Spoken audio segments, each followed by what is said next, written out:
আসসালামু আলাইকুম এভরিওয়ান। আজকে আমরা দেখাবো কিভাবে ইগনোর মেসেজ অপশনটি সেটিং করতে হয়। তবে মেসেঞ্জার আপডেট করার আগ পর্যন্ত ইগনোর মেসেজ অপশনটি ছিল, তবে এখন মেসেঞ্জার আপডেট হওয়ার পর ইগনোর মেসেজ অপশনটি উঠে গিয়ে একটি নতুন নামে সেটিং হয়েছে, সেটা হচ্ছে রিস্ট্রিক্ট অপশন।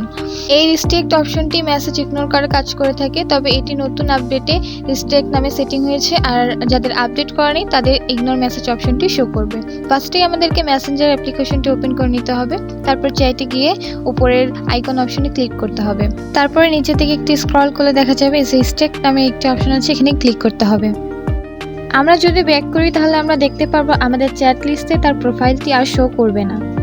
তাকে আনরেস্ট্রিক্টেড করার জন্য আমাদেরকে 3 ডটে ক্লিক করতে হবে, তারপরে সেটিং অপশনে ক্লিক করতে হবে। তারপরে নিচে থেকে স্ক্রল করলে প্রাইভেসি নামের একটি অপশন রয়েছে, প্রাইভেসি অপশনে ক্লিক করতে হবে।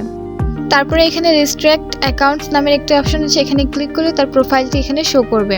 এখানে সে যদি মেসেজ করে থাকে, আপনি তার মেসেজটি সিন করলেও সে বুঝতে পারবে না যে তার মেসেজটি আপনি সিন করেছেন। They cannot see when you are online or when you read their messages. আপনি কখন অনলাইনে এসেছেন এবং কখন তার মেসেজটি পড়ছেন সেটি সে দেখতে পাবে না। আনরেস্ট্রিক্ট অপশনে ক্লিক করলে এখান থেকে আনরেস্ট্রিক্টেড হয়ে যাবে। ভিডিওটি যদি ভালো লেগে থাকে তাহলে অবশ্যই লাইক, কমেন্ট এন্ড শেয়ার করে দেবেন। আর আপনি যদি আমার চ্যানেলে নতুন হয়ে থাকেন তাহলে অবশ্যই চ্যানেলটি সাবস্ক্রাইব করে পাশে থাকা বেল আইকনটি অল করে দেবেন। So thanks for watching my video.